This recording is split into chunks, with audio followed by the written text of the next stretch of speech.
Hey, what's up, guys? Welcome back to another episode of All Things Fantasy Sci-Fi. As always, I'm your host, Schmerold. So, last week we went over episodes Foundation and Invasion. We went over the pilot last week for Invasion. We went over episode 4 of Foundation. This week we're going to be going over episode 5 of Foundation and episode 2 of Invasion. So let's get right into it. So Foundation, episode 5, alright? So if last week we had a lot more backstory with the Warden of Terminus and some more of the, like the Empire, right? And I thought that was an okay episode. This week we had episode 5, and episode 5 I liked probably a bit more because we actually got our main character back. To me, she's the main character of the show, Gale. We haven't seen her in since episode 2, I believe. So it's been a little while. And last time we saw her, she was drifting in space. Her boyfriend just killed the main guy, Henry, who was the leader of the Foundation, right? Or the voyage to Terminus, right? So with this week we have Gale. She's back. She just woke up from her hypersleep where she was frozen, basically. It's weird how they do it. She's just in water, but she's able to breathe in it and whatnot. And it keeps her alive and staying the exact age she was when she went into it. And we find out that it's been almost 35 years since she was last awake, which is pretty nuts. She's now 35 years older, but she looks the same. And she's stranded on this ship with no one else aboard, which I think is interesting. She's trying to figure out where the ship is taking her. She doesn't have any authority clearance, so she can't tell the ship where to go. So she's just trying to figure out where this ship is taking them. And that's basically her story along the way. We get a little bit of a flashback of her time when she was with the I believe they're called the Apocalypse or something like that.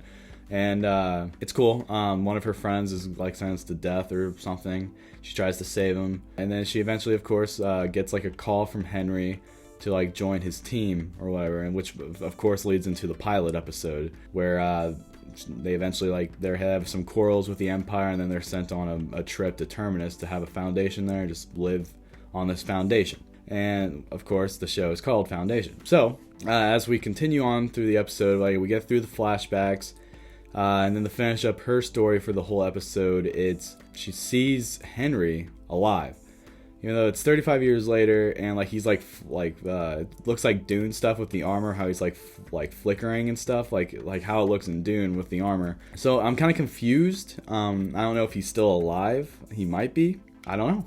I really don't. I guess we'll find out in episode 6, hopefully. But that's really it for Gale's storyline. Again, I'm happy to have her back. I've missed her. She's been my favorite character of the show, even though she's only in 2 episodes, but I really have enjoyed her. But yeah, that's really it for her. But then we were also back on Terminus with the Warden of the Foundation. She's still trying to deal with these Ravengers or whatever. And they're able to kidnap her and her mom and watch and destroy this ship in the sky. And then they basically force the Warden to look over the taking over of Terminus. So it's pretty crazy. It's a whole uprising, a whole rebellion of sorts going on.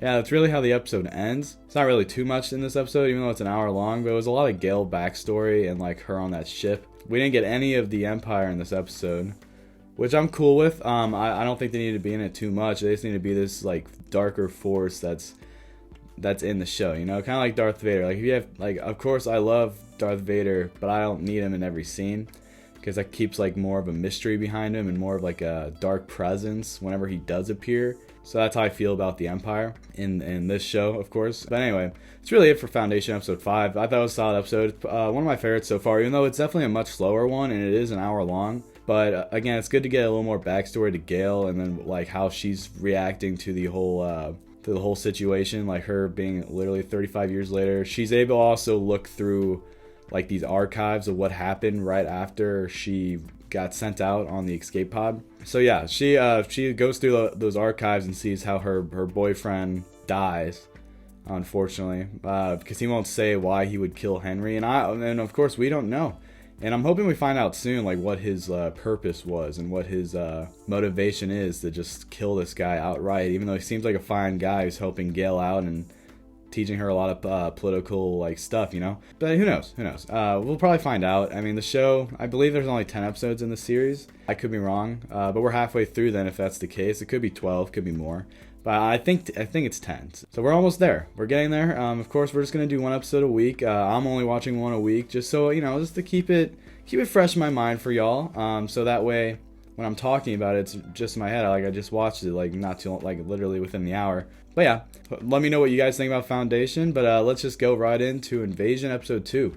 Okay, so Invasion Episode 2. Okay, so this episode was actually like really interesting. I really enjoyed the pilot, but of course there wasn't too much having to do with the aliens, and there still isn't that much alien stuff yet going into Episode 2. But they're laying that foundation to bring in these aliens quite a bit, and I'm curious what their design's gonna look like. I'm very fascinated to see what it's like, because so far in the series we have like different point of views of characters and like different storylines, right? And I see it kind of like the book series, A Song of Ice and Fire. Like when you read a chapter, it'll say like Tyrion or Jon or whatever, right? And then it follows that character through their perspective, right? And of course, there's main characters within that storyline, but they're not the main focus, right? That's how it kind of is so far with Invasion, where we have the one family where it's through the perspective of the mom, I would say the most, dealing with her cheating husband and having to take care of her 2 kids whilst there's like asteroids coming down, right? Anyway, so with that storyline, we have, of course, there's still the aftermath of her finding out that her husband's cheating on her. But then it's also like, oh, well, there's something really bad happening right now, like very catastrophic, right? And the husband goes outside to try to talk to neighbors, be like, hey, what's going on? Some people are like, this is like a 9/11 attack, or these are bombs. And he's like, no way, these are bombs. And then other stuff like that, you know? They're like, should we call the cops? Should we leave? And he's like, I don't know. I think we should just get in our basements. And then, of course, more meteors fall down. I mean, that's really it for their storyline in the episode. Like, not too much to it. With the other point of view, we have the Japanese girl. I can't remember her name. Again, she's in Deadpool 2. Very attractive girl, I will say. She's having an interesting storyline. Like, she just finds out that the trip up to the International Space Station, they've lost contact with them, and they found out there's definitely something wrong, and that they find out that those people are dead. Like, there something happened with the hold, and they all died. And she's struggling with that. So I'm pretty sure the other Japanese girl is her lover. I could be mistaken in that, but I'm pretty sure that's the case. Because there's a big sequence in there where she's at a club, she's drunk, she meets some girl that looks like her, and she's like kind of imagining that it is her. And then she just freaks out when they're like they're getting a little frisky, you know? And she freaks out because she's like, this isn't her. Like, I'm just imagining it's her, but she's gone. So the other girl leaves, and it's interesting. So her storyline, I'm digging. I'm curious how it all comes together, especially with her since she's all the way in Japan. I feel like they're all gonna somehow get together because I could see it happening that way. But anyway, that's it with her storyline. But then we have 2 new perspectives. Like, so far we went over 2 perspectives that we've already seen in episode 1. But now, like with episode 1, we lost like literally the sheriff, who I thought was gonna be a main character, played by Sam Neill. He dies at the end of the first episode, so he's no longer a point of view. At least I would assume he's not, unless they bring him in later. But we now have 2 new perspectives, and the first one I'm going to go over is this African American military man. Like, he's in the army, I believe, and they're over in Afghanistan. They're dealing with like civilians there and whatnot. Then they find out, like, they're talking to some kids, and they're playing over to something, and it's like a dust storm. So these soldiers go over to investigate, right? And again, I was enjoying this sequence of this man's point of view, because like he's having a good relationship with one of those other soldiers who is a Latino man. He's on the phone with his grandma and talking Spanish, and the African American man is like learning Spanish just to like have a good relationship with his friend's grandma too.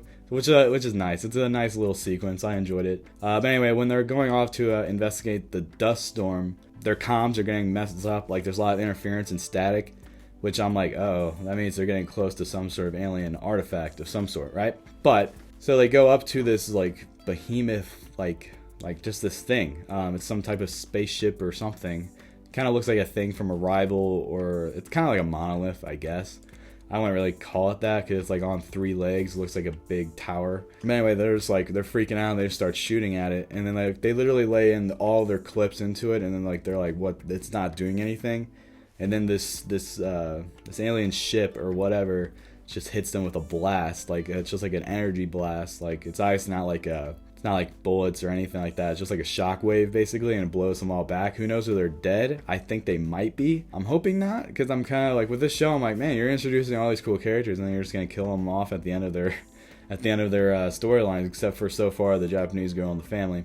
But anyway, that's it for the army point of view. I thought it was interesting. Like, I like seeing that environment and then having to deal with like an actual alien craft. But yeah, we have one more point of view for this episode.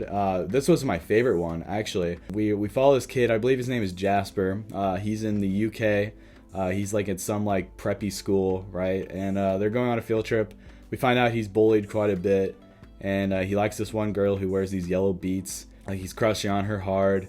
But then there's this bully who's messing with him and making fun of, like, he has like a bad seizure disorder. Like, he gets all these random seizures, which is rough. But there's the teacher who's always looking out for this kid. But then they all are going on a field trip somewhere. And whilst they're on the road, the kid, like, I think they hit like a speed bump or something. And like the Jasper, he drops his notebook on the bus, and like the girl's sitting like across from him on the other side of the bus. Or not other side of the bus, but like, you know, like they're literally sitting next to each other, but you know, there's the crosswalk, and then like she's on the other side, right? And so she picks it up and starts looking through it, and like it's all these drawings. Most of them are actually of her, and so Jasper's obviously embarrassed, but like she's kind of digging it. So she eventually just starts to sit next to him, and they're listening to music together, and it's cute. You know, it's a cool little like, good for the kid. Like, the girl he's been crushing on is like kind of digging him, but then like all of a sudden he's freaking out a little bit. Like, it's like he can sense that something's about to happen, and he starts having a seizure. And the teacher's looking back, and he doesn't realize that there's asteroids falling down, and one lands right in front of the school bus and like makes them go off course, and then they fall off a cliff, and they're going head first into a ditch, like a fat ditch. And who knows what's going to happen there. I mean, they're able to put on their seatbelts. The girl puts on Jasper's seatbelt, like trying to protect him. But yeah, I'm curious where it goes from there. I'm hoping it doesn't just kill off all of those characters. I'm really enjoying these kids. I like their dynamic. But yeah, that's basically Invasion episode 2, guys. I hope you all enjoyed this review. I really want you guys to check out Invasion. Like, I'm really liking both these shows. Foundation's definitely the slower show, but it's very interesting. But Invasion, I'm like really digging. Like, I can't wait to actually see the designs of what these aliens look like. But yeah, make sure to check that out. Leave your comments down below. Let me know what you think about both of these shows. I really want you all to get just leave me your thoughts. Like again, I'm actually really digging these shows. Like, again, I think Foundation takes a little bit to get into it, but Invasion, I was into it right away. So I highly recommend these shows, both of which are on Apple TV Plus. And again, once I'm probably done with Foundation, and if Invasion's still going on, I'll probably start reviewing C. But yeah, all right, make sure to like and subscribe, guys, and I'll catch you all in the next video. Bye bye.